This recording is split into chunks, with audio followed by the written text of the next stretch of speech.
na pangyayari ihahatid live.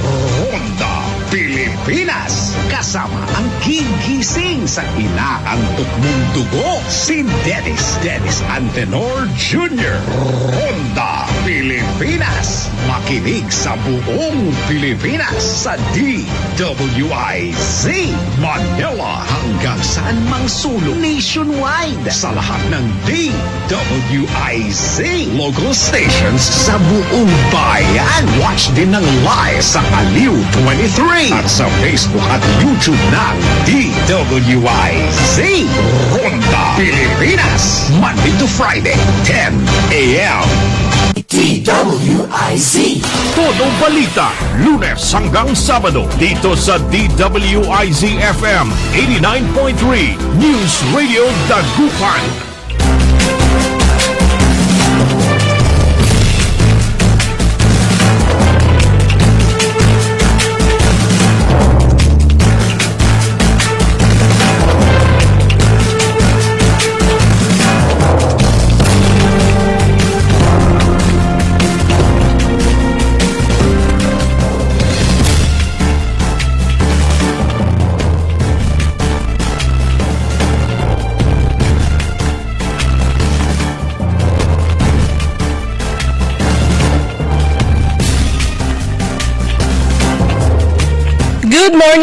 Good morning mga kaibigan. Naimbag gabigat kanya yun amin na po.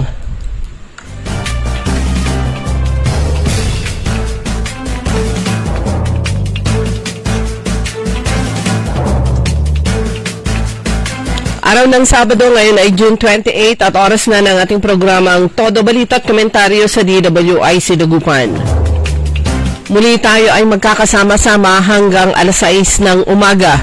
Inyong maririnig mga balite kaganapan sa lalawigan ng Pangasinan, sa ibang bahagi ng bansa at sa ibayong dagat.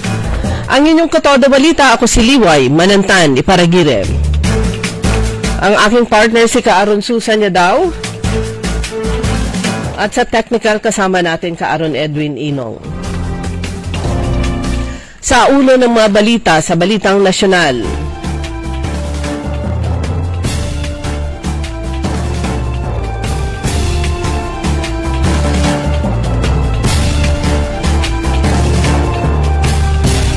...2026 national budget aabot sa 6.7 trillion pesos. Todo balita. Isang piso hanggang 2 pisong rollback sa petrolyo, asahan. Vice President Sara Duterte naghain ng kontrasalaysay sa ombudsman. Todo balita.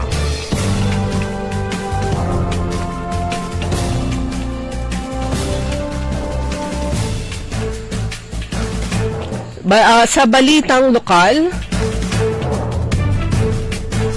Todo balita. water pump at engine set tinanggap ng Farmers Cluster Association sa bayan ng Bayambang. Todo balita. Sa balitang pampalakasan, Alex Ayala pasok sa Eastbourne Open Finals. Todo balita.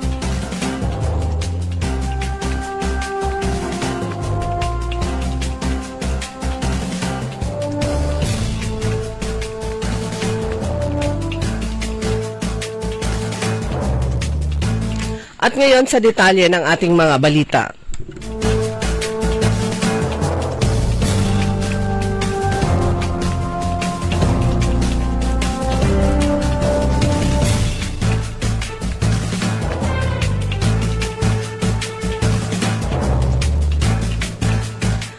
Inaprubahan na ng Development Budget Coordination Committee ang panukalang 6.793 trillion pesos na pambansang budget para sa taong 2026. Ang nasabing halaga ay mas mataas ng 7.4% kumpara sa 6.326 trillion pesos budget nitong 2025.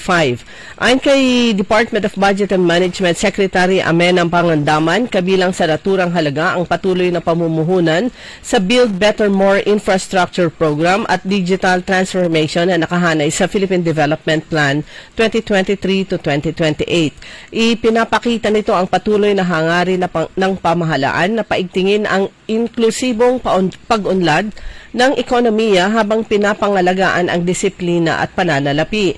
Isinama rin sa panukalang budget ang mga pangunahing hakbang upang mapalakas ang kakayanan ng bansa laban sa epekto ng pagbabago ng klima at sakuna, pagtibayin ang mga sistemang panlipunang proteksyon at palalimin ang pagbibigay ng pangunahing serbisyo sa mga lokal na pamahalaan.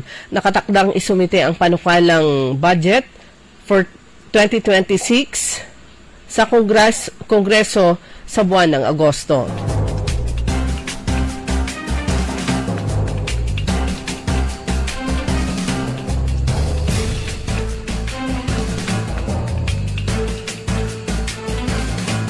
May konting good news naman, asahan ng malaking tapya sa presyo ng produktong petrolyo sa susunod na linggo kasunod ng paghupa ng tensyon sa pagitan ng Israel at Iran. Bababa sa posibleng piso hanggang piso at 40 sentimo sa kada litro ng gasolina. 1 peso and 60 centavos naman hanggang 2 pesos and 10 pesos.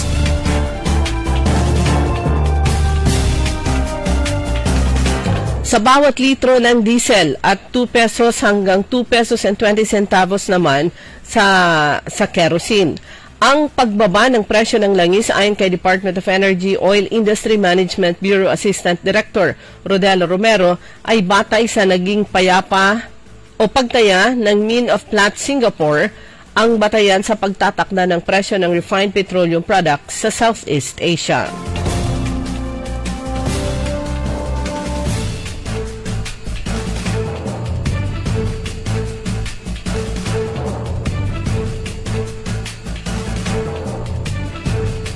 Naghain na ng kanyang kontrasalaysay sa Office of the Ombudsman si Vice President Sara Duterte. Ito'y kaugnay ng kinakaharap nitong reklamo na may kinalaman sa aligasyon ng umano'y maling paggamit ng pondo ng kanyang Office of the Vice President or OVP at ng Department of Education nung siya ang kalihim. Una nang inatasan ng Ombudsman si Vice President Sara na sagutin na ang aligasyon ng House Committee on Good Government and Public Accountability na nagkaroon ng misuse ng confidential funds ng Office of the Vice President at DepEd. Bukod kay VP Sara, siyang pang-opisyal mula sa OVP at DepEd ang pinangalanan bilang mga respondent sa kaso at pinaghahain din ng counter-affidavit hinggil dito.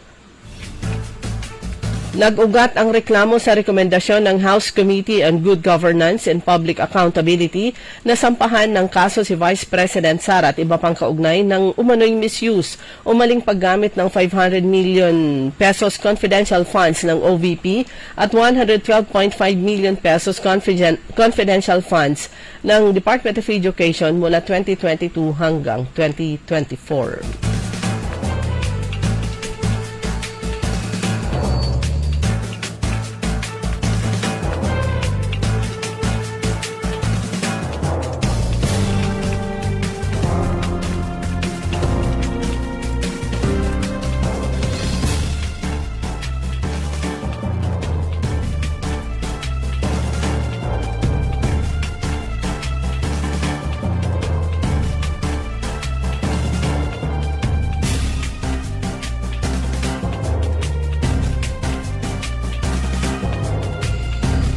Sa iba pang balita, pinaiimbestigahan na ni National Police Commission o NAPOLCOM Vice Chairman at Executive Officer Attorney Rafael Vicente Calinisan sa Inspection, Monitoring and Investigation Service ang mga sangkot na pulis sa pagkawalan ng nasa mahigit 100 na sabungero. Ang kautusan ni Calinisan ay kasunod ng pagbubunyag ni alias Totoy sa Department of Justice ng kanyang mga nalalaman sa krimen. Iniuugnay din ni alias Totoy ang isang female celebrity sa krimen. Ayon kay Calinisan, hindi magdadalawang isip ang NAPOLCOM na sibakin sa serbisyo ang sinumang pulis na mapapatunayang may kinalaman sa pagdukot at pagpatay sa mga biktima at pagtapon ng mga bangkay nito sa Taal Lake sa Batangas.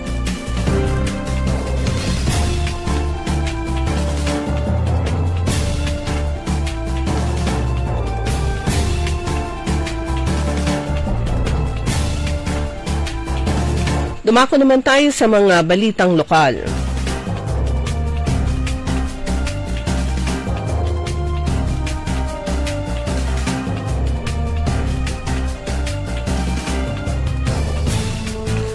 Sa bayan ng Bayambang, tinanggap ng Abantim Diretso 8 Bayambang Cluster Organization Incorporated ang 5 set ng water pump at engine na nagkakahalaga ng 499,500 pesos o halos kalahating milyon. Ang Bayambang District 7 Cluster Organization Incorporated naman ay nakatanggap ng 4 na set ng water pump at engine na nagkakahalaga ng 399,600 pesos. Ang Managsigay, Dumaralos Cluster at Diretso 6 Bayambang Incorporated ay naka-schedule naman na tumanggap din ng 4 na unit ng water pump at engine set sa June 27, 2025. Ang programang ito ay mula sa Department of Agriculture, Regional Field Office 1, Corn Program.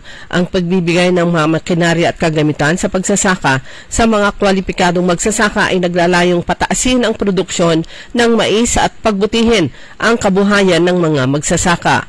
Ang LGU Bayambang sa pamumuno ni Mayor Nina Jose Quiambao at sa pamamagitan ng Municipal Agriculture Office ay nakapag-assist sa mga beneficiary sa kanilang mga dokumento at endorsement. Ang mga makinarya ay ginawad sa mga Farmer Cluster Association sa Pangasinan Research Experiment Center.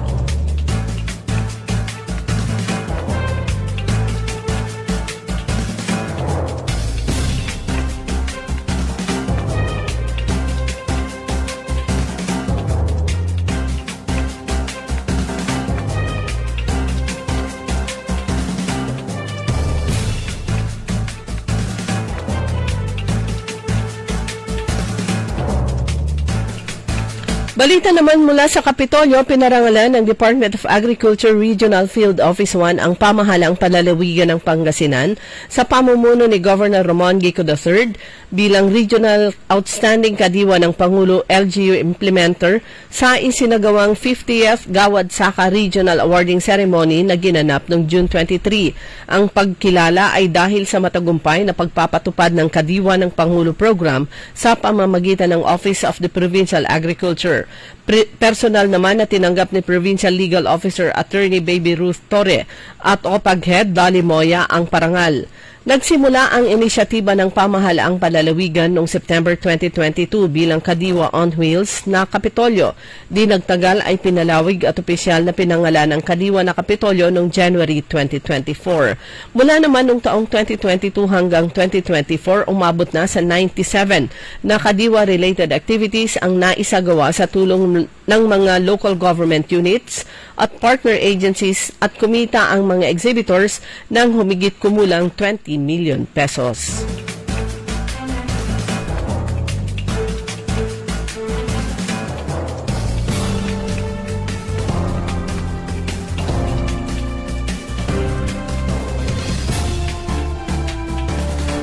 Sa bayan naman ng Posurubio, isa pang hanay ng mga nakatanggap ng tulong pinansyal mula sa iba't ibang barangay sa ilalim ng programa na Aid to Individual in Crisis Situation o AICS ang ginawaran ni Municipal Mayor Kelvin Chan ng tulong o sa tulong ng Municipal Social Welfare and Development Office na pinamumunuan naman ni Joy Joanne Venegas.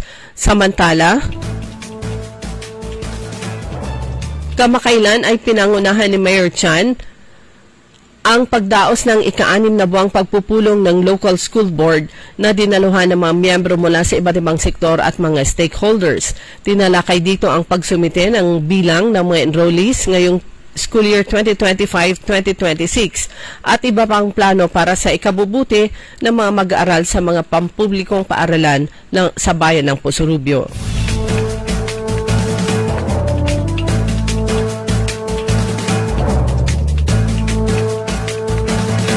Dumako naman tayo sa mga balitang pampalakasan. Naitakas ni Alex Iyala ang pukpukan sa score na 7-5 2-6 at 6-3 sa pangatlong set. Ito ang panalo laban kay Varvara Gracheva ng France sa semis upang masiguro ang pag-entra sa finals ng 2025 Eastbourne Open na ginaganap sa England. Kinakailangan ni Alex Ayala ng malakas na pwersa sa third set upang pigilan ang anumang pagtatangka ng French netter. Ito ang unang finals appearance ni Ayala sa season na ito. Si Ayala rin ang kauna-unahang Pinoy na nakapasok sa finals ng isang WTA Tour tournament. Samantala sa basketball naman, hindi na hinayaan ng San Miguel na muling makagawa ng come from behind win ang utol na Ginebra o Barangay Ginebra. Binalikan ng Beermen ang Gin Kings sa score na 100 kontra 83 sa Game 2 ng Season 49 Philippine Cup semifinal series kahapon sa Ninoy Aquino Stadium sa Malate, Manila. Nakabangon ang San Miguel mula sa 73 kontra 71 kabiguan sa Game 1 para itabla sa 1-1 ang kanilang best of 7 showdown ng Ginebra. Yan ang kabuuan ng mga balita sa Todo Balita, ang inyong tagapagbalita. Ako po si Liway Manantan, Iparagire. Ang oras po natin alas 5:22 ng umaga.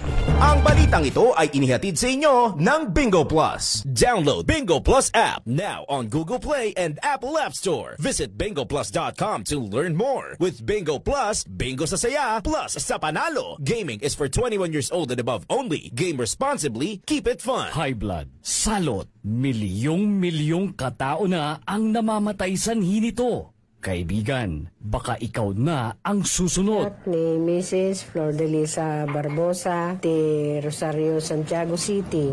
Agtawenak ti 63. Manungatawan nga aglutluto ako, tada karindiriyak. Mariknak agpipikal. Ti imimak iso nga nangagak ti radyo, dati agas nga pao di arko. Pinadas ko. Mayat ti epekto na. Duti food supplement nga napadpadasa ko. Awan ti epekto na. Dato'y pao di arko, idi nagtumarak, manungal daw lang, han nga agpipikal ti imakon. Awisen kay nga mangpadas, tapno may katmat, dagita rik-rik na inyo, saksakitin nyo. Kaya kaibigan, buhay mo'y ingatan. Mag-Aldrich Pau di Arco Herbal Capsule na para kalusugan mo ay garantisado.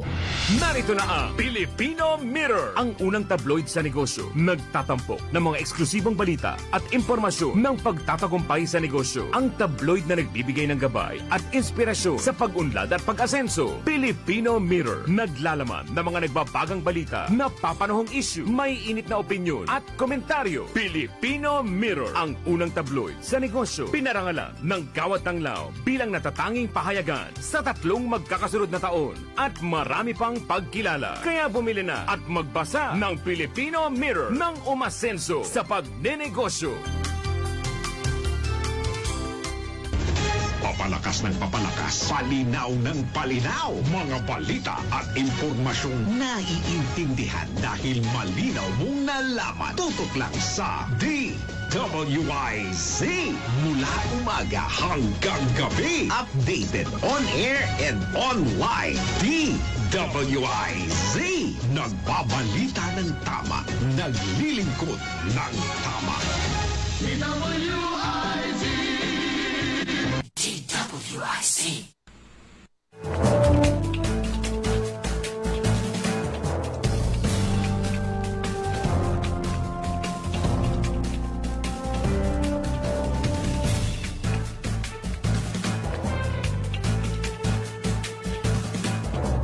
Oras na po natin mga kaibigan, alas 5:25 na po ng umaga. Sa pangalawang bahagi ng Todo Balita, kasama niyo po Liway Manantan, Iparagire.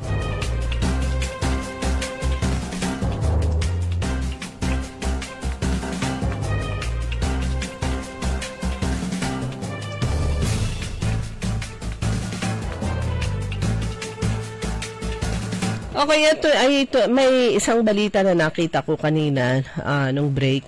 Ito ay mula sa Department of Education. Sana nga ganito ang tuloy-tuloy na mangyari at mas madami pa sana ang mga licensed teachers ang ma-hire sa mga public schools para naman yung mga kasalukuyang teachers sa mga public schools, lalo na dun sa mga malalaking mga paaralan, mabawasan yung kanilang load. Dahil ang palaging sinasabi ng Department of Education, mga kaibigan, ang dami ng benepisyo, nabawasan yung kanilang load. Pero kung pakikinggan mo yung kwento ng mga teachers naman, kumbaga kurot lang kung ano man yung changes na yung nararamdaman nila saan kung ano mang changes ang sinasabi ng Department of Education.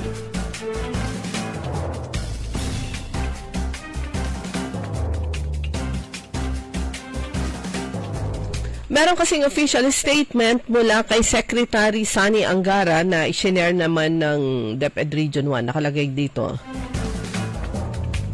Pahayag ni Secretary Sani Angara ukol sa zero tolerance policy sa pay for position schemes.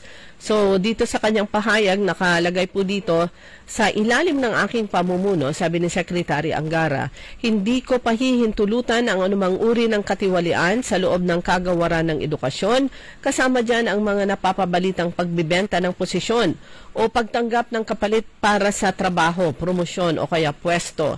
Hindi makatarungan na may mga gustong paikliin ang proseso kapalit ng pera o kaya impluwensya habang dumadaan ang karamihan sa maayos, patas at legal na paraan. Dapat tayo ay may kakayahan, integridad at malasakit sa bansa sa kabataang Pilipino. Kung may sino mang lalabag, asahan ninyong hindi kami magdadalawang isip na isuplong sila sa kinauukulan. Papanagutin sila ng ating batas at papatawan ng nararapat na parusa. Ayan, napakaliwanag na pahayag mula sa Secretary ng Department of Education. Dahil alam niyo yung mga teachers sa DepEd, alam po nila yung dito sa baba, sa mga schools divisions, anywhere, alam po nila na meron yung mga nakapasok sa Department of Education na grabe yung dinaanang hirap. Qualified naman sila, licensed teachers, pero rough road yung dinaanan nila bago sila ay makapasok o kaya makakuha ng item.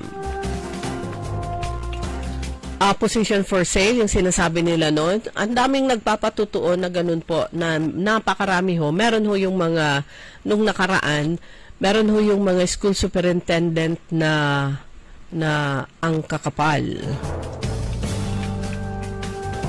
Hindi man direktang sila yung iba siguro, pero meron silang mga galamay na sila yung gumagawa. O kung meron mang hindi nila alam, gumagawa sa baba, pero kailang sa kanila yung final na signature. Isang maliwanag na ehemplo nga dyan, mga kaibigan, meron kaming kaibigan long time ago, more than 10 years na kaya. Qualified naman po siya, licensed teacher, tapos may bakante.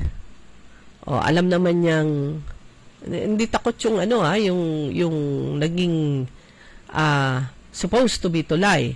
Hindi siya takot dahil nasa media that time yung kakilala namin. Pasimple lang, sige bigyan mo ako rin ng ganitong load para pang-contact niya or whatever, kung ano-ano ang hiningi. Ang dami-dami na niyang hiningi, pati cash. Ganyan kagaspang yung mga tao na nasa ganyang kalakaran. Pero sana nga ay maging magkatotoo at mangyari itong pahayag ni Secretary Sani Angara, yung sinasabi nilang zero tolerance policy sa pay for position schemes. Pero sana magbigay sila ng hotline, yung hotline na direct sa kanya, and hotline na ang pwedeng magbukas ng mga messages ay bukod sa kanya, yung pinakamalapit na tao sa kanya. Kasi baka mamaya kung pwede namang buksan ito ng anumang departamento in charge doon sa central office, wala ding mangyari.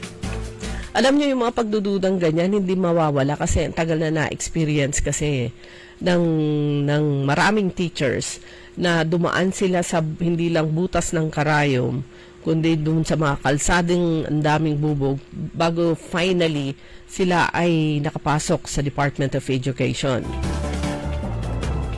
At ito, isa pa, bagamat ang daming teachers nakakausap natin, nakakakwentuhan natin, sinasabi nila, ang daming sinasabing pagbabago, bawas sa ganito, bawas sa ganon, pero sa totoo lang, napakaliit nung nararamdaman namin nawala o pagbabago dun sa sinasabing pagbabago na ipinapatupad ng Department of Education.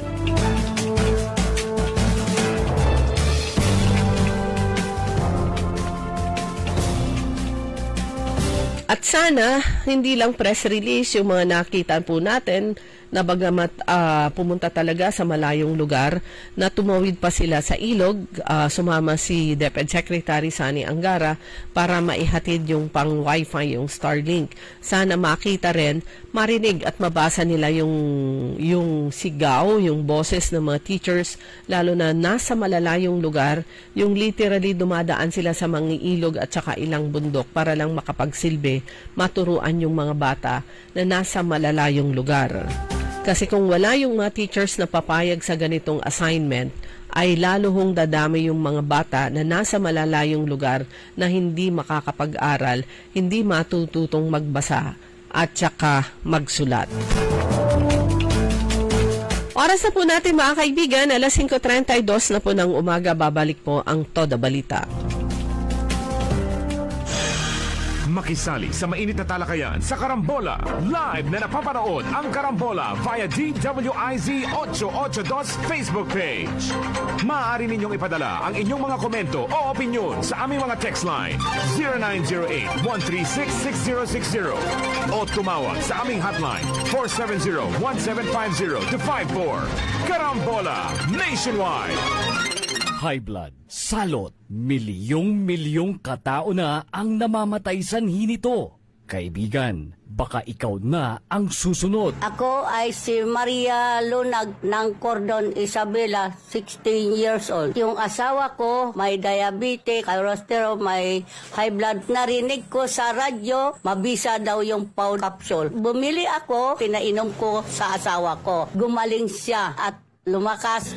Kayo mga kabarangay ko, gumamit na kayo ng capsule. Kalusugan mo garantisado. Kaya kaibigan, buhay mo'y ingatan. Mag-Aldrich Pau de Arco Herbal Capsule na para kalusugan mo ay garantisado.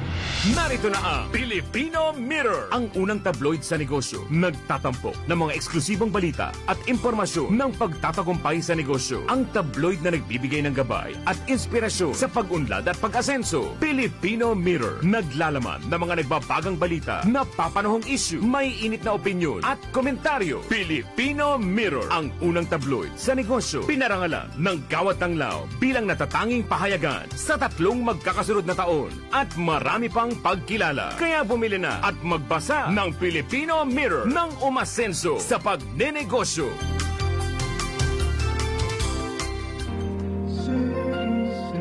Sa iyong pangangailangan, kami malalapitan. Handa kayong tulungan at handang paglingkuran. City State Savings Bank, kayo'y paglingkuran. Sa City State Savings Bank, aming pangangalagaan.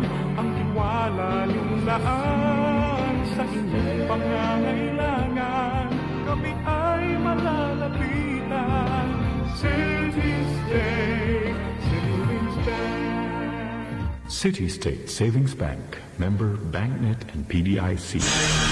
Makisali sa mainit na talakayan sa Karambola. Live na napapanood ang Karambola via DWIZ 882 Facebook page. Maaari ninyong ipadala ang inyong mga komento o opinyon sa aming mga text line 0908-136-6060 o tumawag sa aming hotline 470-1750-54. Karambola Nationwide. DWIZ.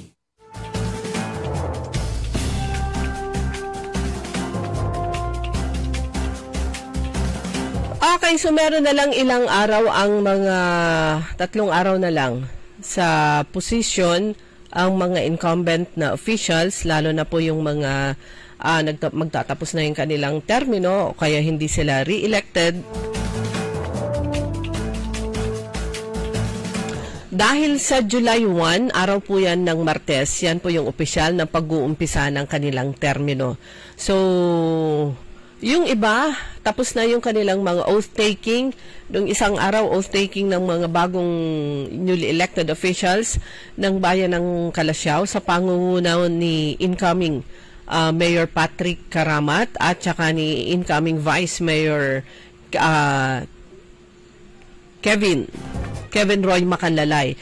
Kahapon naman, yung induction naman, oath-taking ni na re-elected Mayor Ayoy Risuello and re-elected Vice Mayor Bogs Risuello at mga kanilang mga newly elected councilors niya naman sa San Carlos City. Tapos na rin yung oath-taking ng mga re-elected and newly elected officials doon sa lungsod ng ng Urdaneta.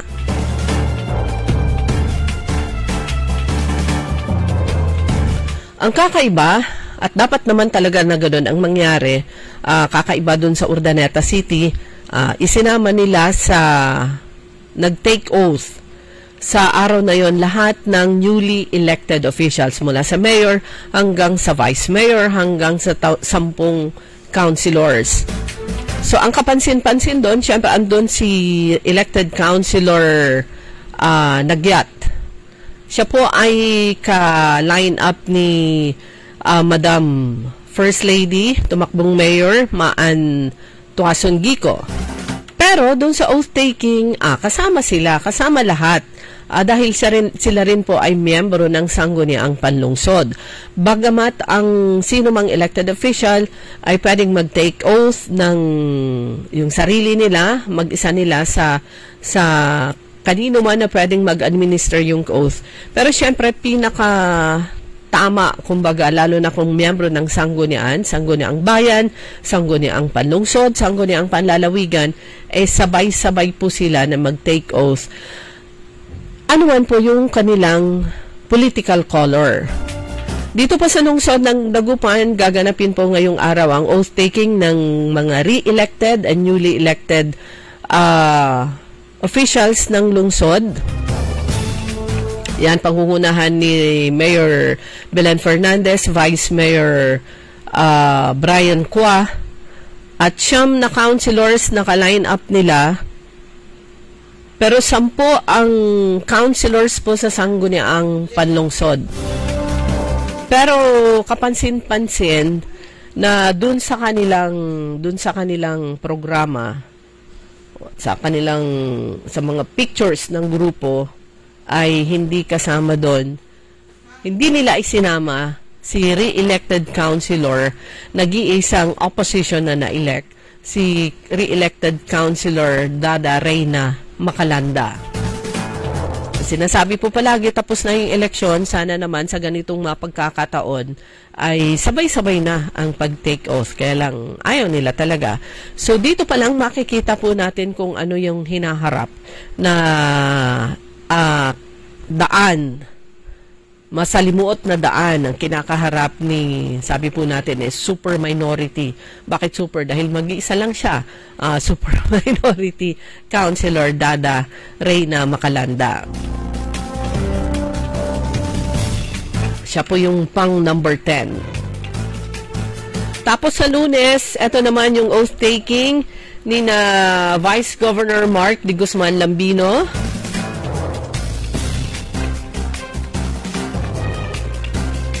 At mga re-elected and newly elected members ng Sangguniang Panlalawigan. Pero mauuna po yung oath-taking ni Governor Ramon Gico III alas 7:30 ng umaga sa Lunes, kasabay ng flag raising program sa harapan ng sa harapan pa ba yun? Wait lang, parang binago kasi nga hindi maintindihan itong ating panahon. Baka biglang umulan, sayang naman yung preparasyon.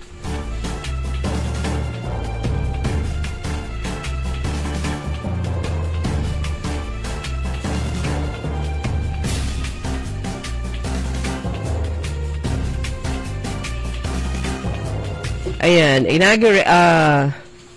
inauguration of Governor Ramon Gico III Season Auditorium. Doon na, final na yan. 7:30 ang ceremony, 7:30 in the morning. Filipiniana attire is requested. Ayan, tapos, sandali lang.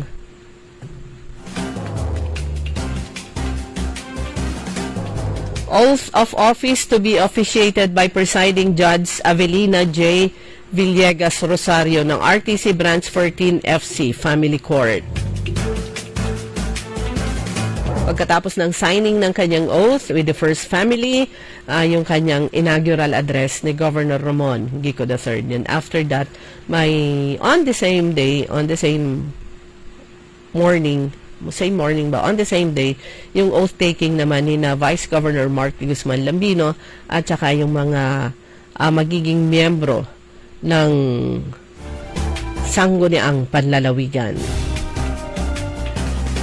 Tapos na rin po yung oath-taking ni na incoming Mayor John Celeste sa bayan naman ng Agno.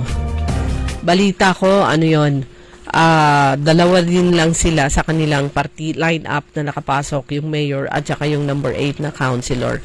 But knowing etong si Mayor Engineer John Celeste, unification din ang niyan. And we're praying na yung malaking pagbabago naman na mangyayari doon sa bayan ng Agno na matatagpuan dyan sa 1st District ng Pangasinan.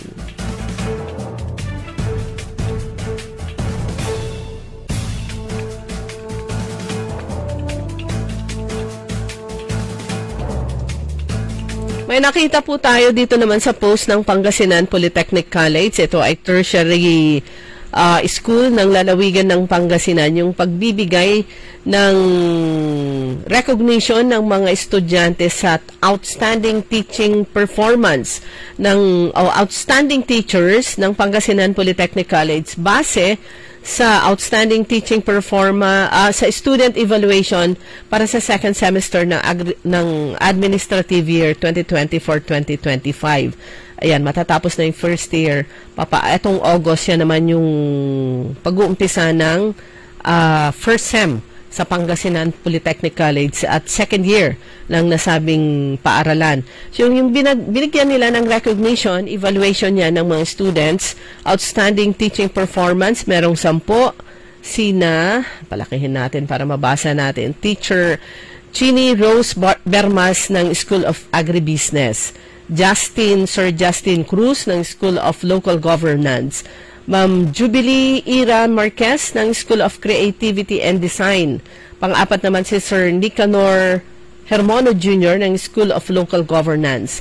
Binigyan din ng recognition si Ma'am Vanessa Millamor Balduesa ng School of Creativity and Design, si Ma'am Lovejoy Alberto ng School of Local Governance, si Sir Renato Gabriel ng School of Creativity and Design, and si Sir Jesse Ordonez Jr. ng School of Human Development. Ayan, congratulations.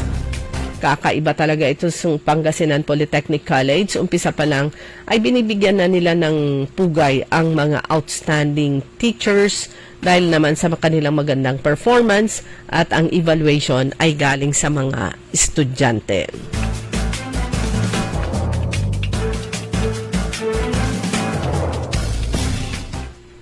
Okay mga kaibigan, iba pa rin natin mga balita. Alam mo, gusto ko nakikita itong itong sa Barangay Maluod, yung pag-aasikaso ng mga barangay officials sa kasi naman talaga mga basura naman talaga sa unit at trabaho ng mga barangay.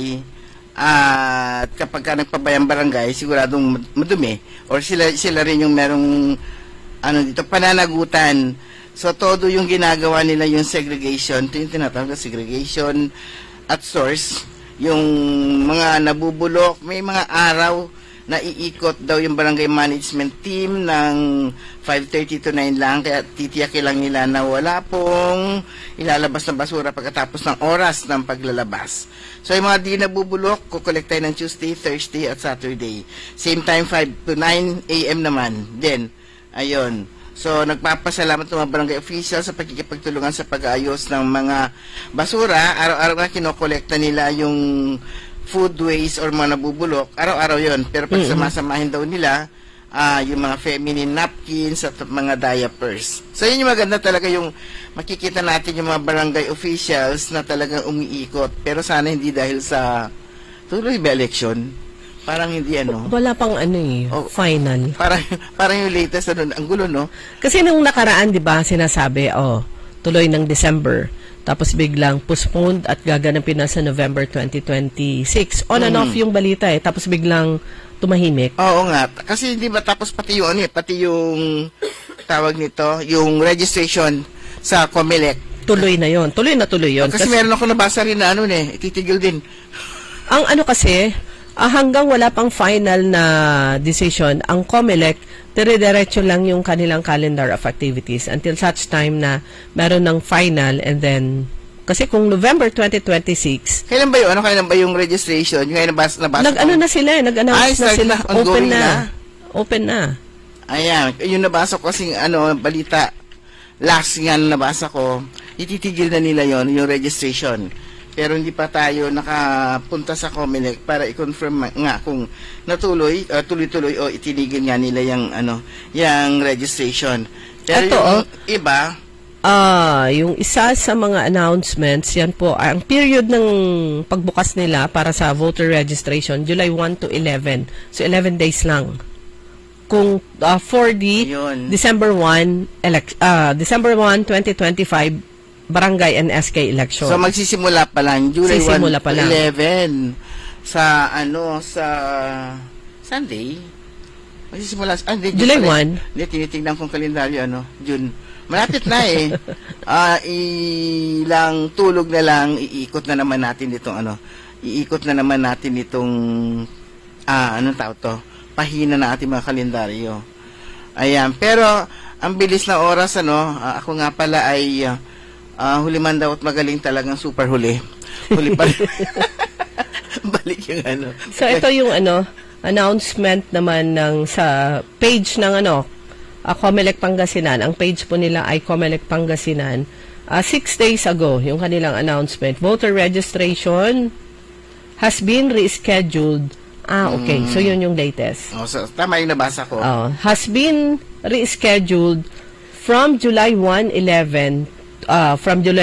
11, 2025 to last week of October 2025 until July 2026. So, ibig sabihin, postponed ang eleksyon. Ayun. Kasi, ang ulitin po natin, nakalagay dito, voter registration mula sa original na July 1 to 11, 2025, ito ay itinakda na sa last week of October 2025 hanggang July 2026. Ayun, talaga na siya. So, talagang postponed na. Haba na registration. So, ibig sabihin, yung mga ilang eleksyon na natanggal na yung kanilang pangalan sa listahan ng COMELEC, hindi pa nakakapagparehistro o mag-transfer. Napakahabang pagkakataon na po ito para gawin nyo yung kailangan nyong gawin.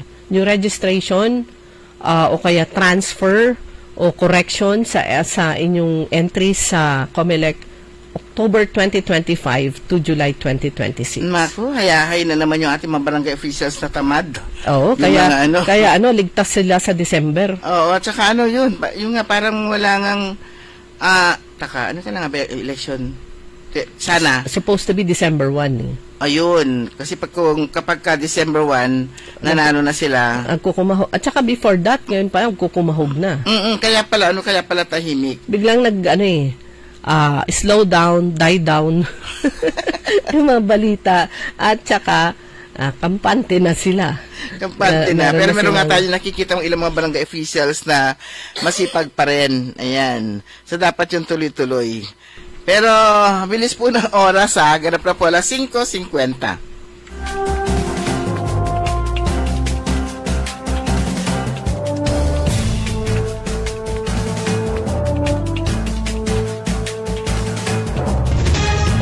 Papalakas, palinaw ng palinaw, mga balita at impormasyong naiintindihan dahil malinaw mong nalaman. Tutok lang sa DWIZ mula umaga hanggang gabi. Updated on air and online. DWIZ, nagbabalita ng tama, naglilingkod ng tama. DWIZ.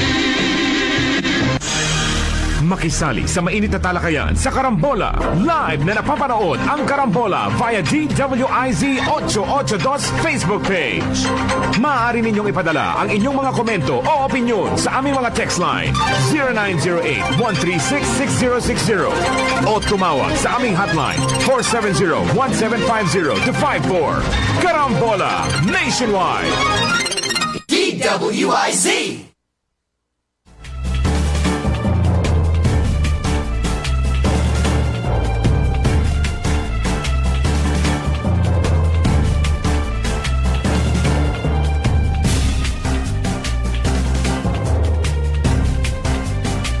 Okay, meron na lamang po tayong 9 na minuto bago mag alas 6 ng umaga. Ito na po yung huling Saturday sa buwan ng June dahil next week, July na. Sabi ng Dagupan City Police Station, mga kababayan, huwag nyo nang hanapin ng mga pulis sa presinto sapagkat kami ay nasa inyo ng mga telepono. At yan yung announcement ni Chief PNP Torre. Yan. Yan yung kanyang... I-dial nyo lang ang 911. Darating kami sa loob lamang ng 5 minuto. Kaya tayo lahat mga kaibigan, hindi lang po dito sa lungsod ng Dagupan, kundi sa buong Pangasinan. Ayan, i-dial nyo 911. Pagka-tapos ng o kaya pagka-dial nyo, o siguro pag may sumagot na, sasagot ba? Orasan nyo. Para tignan po natin kung... paano gagawin ng Chief PNP dahil sabi niya mananagot yung hepe. Meron na siyang mga tinanggal sa assignment nila ng mga hepe. Ilang minutes? 5 minutes. 5 minutes. Although ito kasi hindi naman po bago yan. Every time na bagong Chief PNP, palaging, sinasabi, tututukan. Plus, meron silang bago. Plus, yung sabi niya, hindi pwede yung mga malalaki ang tiyan. Binigyan sila ng time para magpapayat. Pinakauna, I think, na nag-implement ng ganyan si then Chief PNP, now Senator Lacson. Kaya naman pala, hindi naman siya tumataba dahil merong diferensya yung kanyang bituka. Parang pinagdikit. So, ito siguro ganun din. Parang unfair din yun sa mga tabain. Pero itong dial 911 na 5 minutes, parang exaggerated naman ito. Kasi depende ito naman sa kalayo. At saka yung kadami ng sasakyan nila, ang may mga batikos nga na sabi, first. Pero sabi, anong first? Matagal nang ini-implement yan ng Davao City at nangyayari yun, yung responde nila, mabilis.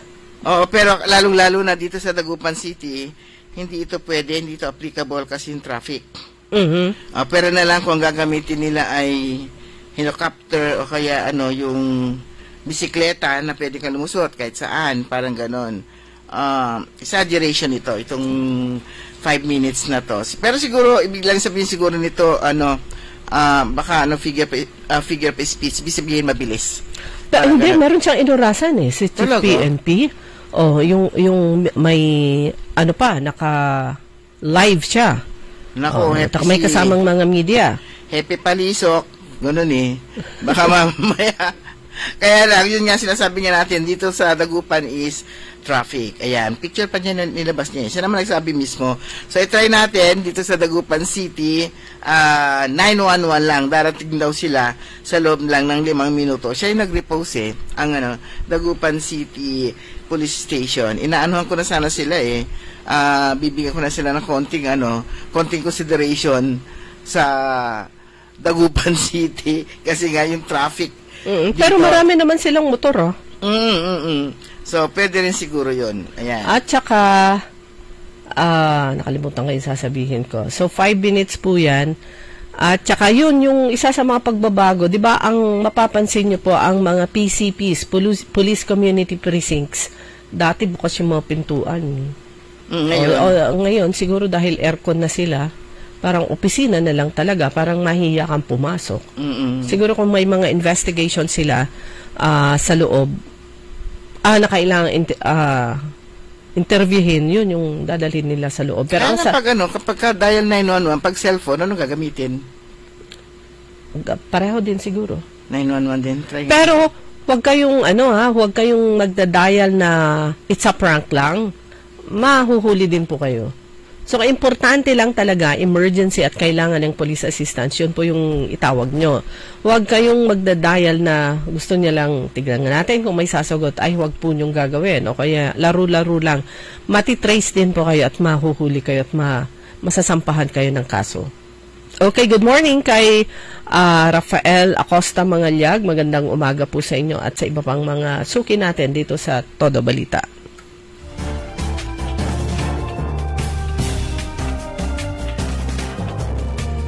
Apat na minuto bago mag-alas 6 ng umaga. Good morning din kay Mayor Leopoldo Batawil ng Bayan ng Lingayen. Ito po ay, ayan, last term po niya bilang mayor po. Pero ito po yung isang opisyal na natupad yung kanyang pangarap na makapagsilbi sa kanyang bayan, sa kanyang rehiyon. Mula nung siya ay police officer, ayan, na siya po ay nakapag-serve sa Pangasinan bilang provincial director and later on regional director sa Police Regional Office 1. The only police officer so far na nag-serve bilang spokesperson sa, kung hindi ako nagkakamali, 3 o kaya 4 na chief PNP. And then nakapag-serve sa kanyang distrito, sa 2nd District bilang congressman, and now bilang mayor naman sa sarili niyang bayan kung saan siya pinanganak, dyan sa bayan ng bayan ng Lingayen. Ayan, so congratulations at maraming salamat kay Mayor Leopoldo Batawil. Ayan, on June 30, sabi niya, I will turn over the new administration, I will turn over to the new administration, to the helm of Lingayen.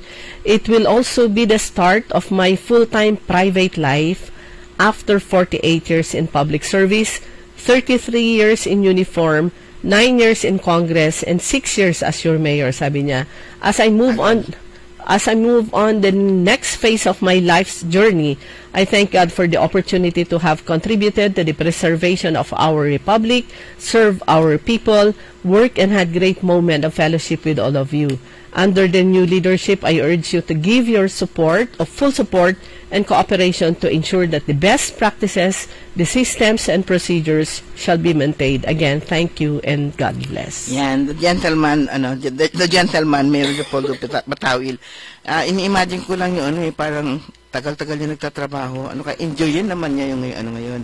Enjoyin naman niya yung kanyang pagiging isang pribadong tao. Naalala ko nung siya yung umupo, pag-upo niya bilang isang mayor ng Lingayen, parang gusto niyang bigyan ng magandang parangal si Mayor Iday noon. At yun ang kanyang ginawa. Tapos, di ba nagkaroon kaya lang hindi dumating yata si Mayor Iday noon. Ang alam ko, hindi siya dumating. Hindi ba siya dumating? Hindi, kasi gusto niya talaga na ihatid, ibigay talaga yung nararapat na anong tawag dito, yung pagrespeto sa outgoing mayor. Pero hindi dumating siya, kasi siguro din nahihiya din.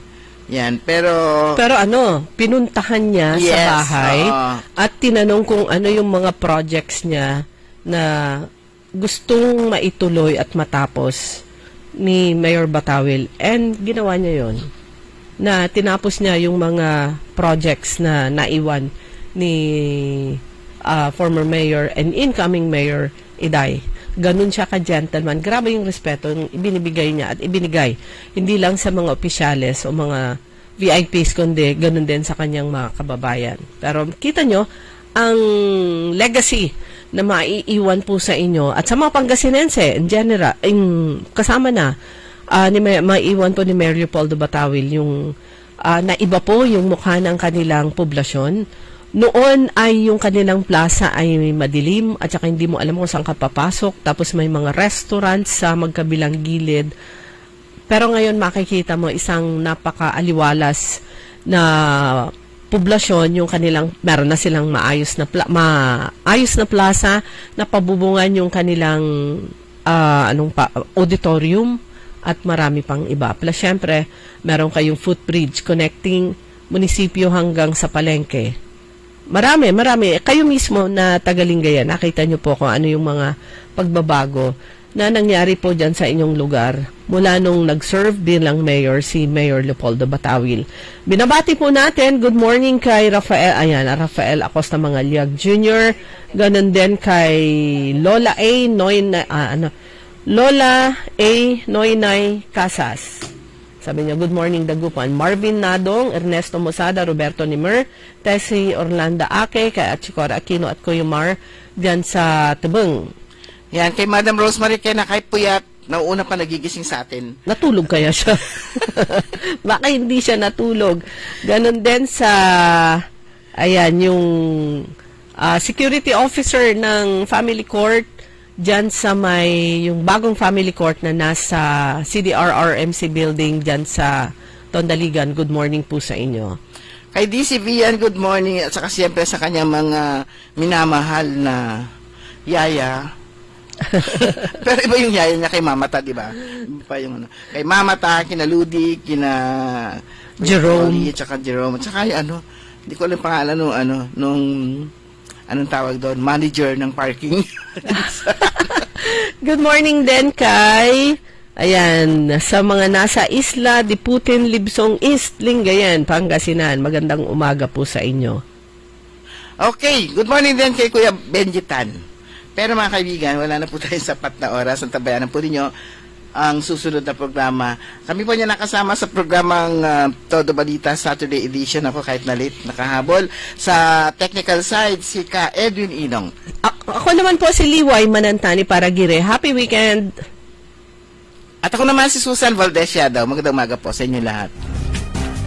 Ang balitang ito ay inihatid sa inyo ng Bingo Plus. Download Bingo Plus app now on Google Play and Apple App Store. Visit bingoplus.com to learn more. With Bingo Plus, bingo sa saya, plus sa panalo. Gaming is for 21 years old and above only. Game